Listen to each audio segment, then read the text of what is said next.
Welcome back. We're talking about the legacy of U.S.-China relations under President Barack Obama as his time in office comes to an end. Still with us, Victor Gao is a Chinese international relations expert, and Brian Becker is with the Answer Coalition. Let's get back to the discussion. Victor, that other big initiative from the United States that we talked about earlier, that our reporter talked about, is the Trans-Pacific Partnership, the TPP. Let's take a listen to what the president had to say. It's not possible to cut ourselves off, given how integrated our economies are.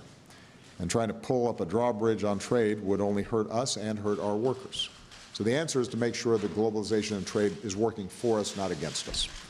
And that's why today we are reaffirming our commitment to the Trans-Pacific Partnership. I am a strong supporter of TPP. Well, since that speech was made, there doesn't appear to be much support for the TPP here in the United States. It's not going to be ratified, and even the two candidates running for president right now have both said that they do not support the TPP. Was it a mistake in the first place to exclude China? Well, from the Chinese perspective, if the TPP is really designed to promote free trade, then China will have no problem with that, because China is ready and willing to join any free trade agreement, including the TPP. But if the TPP's real intention is to hold high the free trade agreement banner, while in reality is practicing exclusion of China, then TPP will not work. On top of that, TPP right now is on its deathbed. I don't think either Donald Trump or Hillary Clinton will reverse their words and embrace TPP once he or she becomes the next U.S. president. Therefore, I think the U.S. really need to put its real weight in the direction of really promoting free trade. And in that sense, China is not an enemy. China is not opponent of the United States. If both of us want to have free trade and promote market economy throughout the Asian Pacific region, China and the United States should be partners, rather than the U.S. excluding China through a mechanism called the TPP. Brian, to what extent was the TPP going to be used or tied to U.S. diplomatic and security interests in the region? Well, the TPP, if you look at the White House's own statements about the Asia pivot or the rebalance, it's absolutely central to the entire strategic orientation. And the fact that TPP is going down, it's going down because the secret deal that was made behind closed doors has been revealed because of mass pressure. The American people don't want to sign it. They don't consider it really about free trade. Of course, they may not know that it's also a hammer against China, which of course it is. They may have other reasons for opposing it, but it is not passable right now.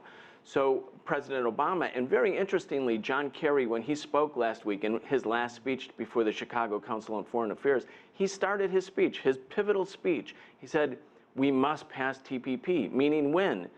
Between the time of the election and when the next president comes into office. In other words, during a lame duck session, when the politicians don't have to answer to the people, they perhaps can push it through. I don't think it'll pass.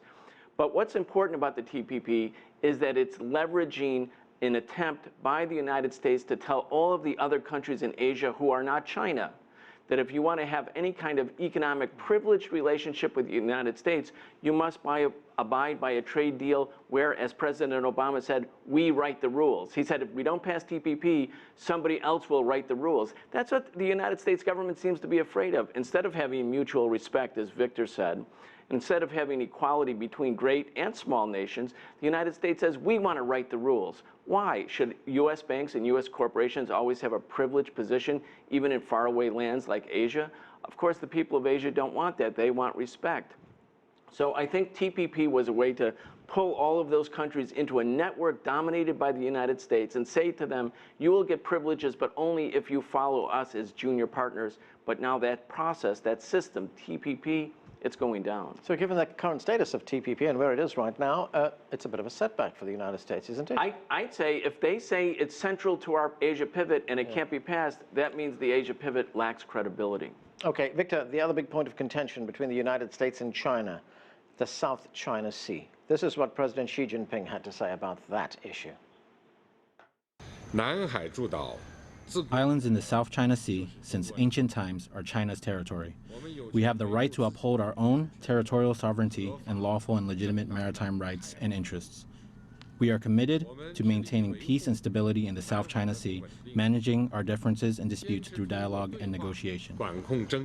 So, Victor, will this issue continue to strain relations between the United States and China after the election? Well, I would say if you look at President Duterte of the Philippines and all the words and deeds he has been saying and been doing, then we know that the United States need to readjust its policy as far as the South China Sea issues are concerned.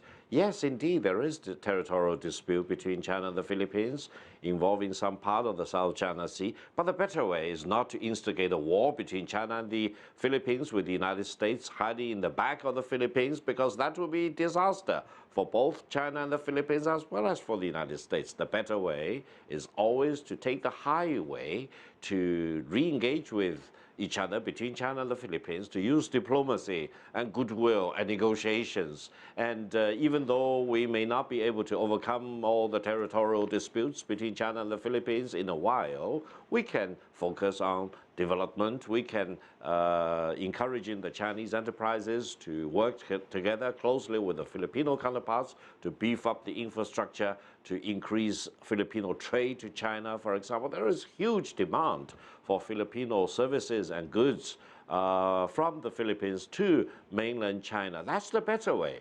Therefore, from the Chinese perspective, we see another dangerous development coming out of Washington, try to use the Philippines as a pawn, as if the Philippines is the 51st state of the United States. It's still a colony of the United States, and the Filipino president need to act on the instruction from Washington, rather than truly sizing up the situation facing the Philippines and make independent foreign policy decisions, as President Duterte has been doing over the past several months.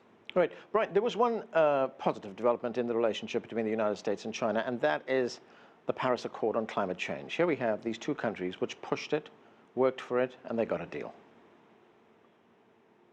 Yes, indeed. The Paris climate talk would be the only thing that President Obama can actually point to. And I think the Chinese press and the Chinese media, the Chinese government is also acknowledging that. On that basis, they are able to cooperate. But again, we have to look past the treaties and past the public pronouncements to see who's actually doing what. The United States, again, is, as a leading industrial power, the leading industrial power. It has a special obligation, a special responsibility to tell the rest of the world, including China, that it will contain, it will restrict its own emissions, its own carbon emissions, and not tell emerging countries that they must stop their path towards development, their peaceful rise, their rise generally towards development. So yes, I think we can point to the climate change agreement, and President Obama certainly is pointing to it, because I actually don't think he has much else to show. I want to just say one last quick thing about the South China Sea dispute. The fact that the U.S. government, Obama administration, told the Aquino government, the former government in the Philippines, go to The Hague to determine whether China will have sovereignty over its historic islands and historic sea, that's reminiscent of old-style colonialism when the European powers met in Berlin to divide up Africa. China today is saying, this isn't the 19th century, we're not going to accept it. Those kind of insults by the United States, they only backfire. Brian Becker, Victor Gao, thanks to both of you for joining us. And that